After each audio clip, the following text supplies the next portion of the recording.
Well, the Sports Emmys are next month, and among the nominees is Paramount Plus docuseries Texas 6.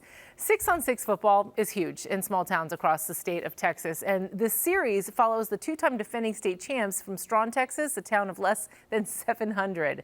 Ben Lyons sat down with the series creator and director to talk about the series and what it took to get it done. Texas-based filmmaker Jared Christopher had an idea for a documentary series and had to bet on himself to make it happen. For the first 6 weeks, actually, of the season, we shot without any budget at all. I brought a DP friend of mine in, and he slept on my couch, and we drove out to Strawn every day filming, just capturing moments. And the more material we started sending out, the more people started responding because they realized, wow, this is unique, this is interesting. You got a hug beside you. We're all going to battle. Give somebody a hug. Let's go. Come on, let's go!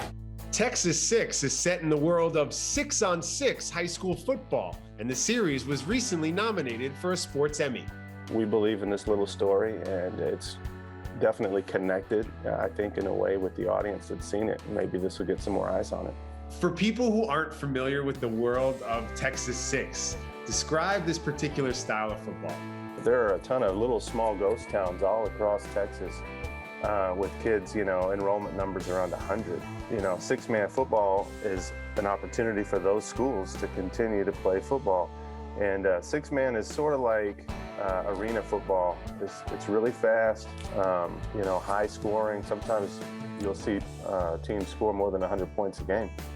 But at the end of the day, it's football, There's touchdowns, there's running, passing, throwing, catching, and there's hard hits. High school football is king in Texas, and it doesn't matter if it's six-man or 6A football. The enrollment numbers don't matter. Passion's the same. The names of these players read like a Hollywood script.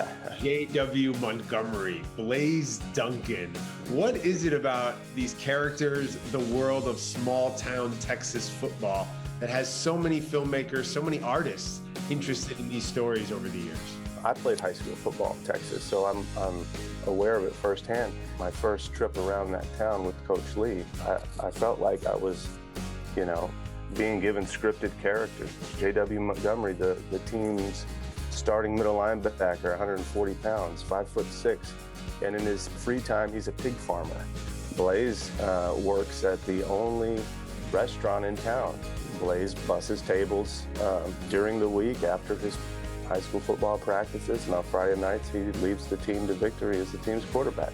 In the background of this, the team had won the previous 2 state championships. Regardless of where the story went each week, we always could bring it back to football and that chase for that three-peat and these kids leaving their own legacy in the town. What I love about the series is that while you get this inside look at this unique style of football, you also get to see firsthand a slice of American life that is very different from my own and from a lot of people's. What are these towns, what are these kids facing on a day-to-day basis that they have to go through and navigate? Most of these kids, haven't traveled far outside of their community ever.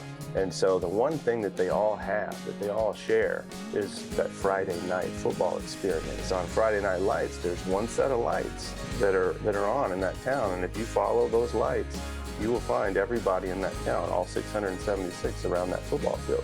And it gives them all a communal thing to enjoy and to root for and to gather around.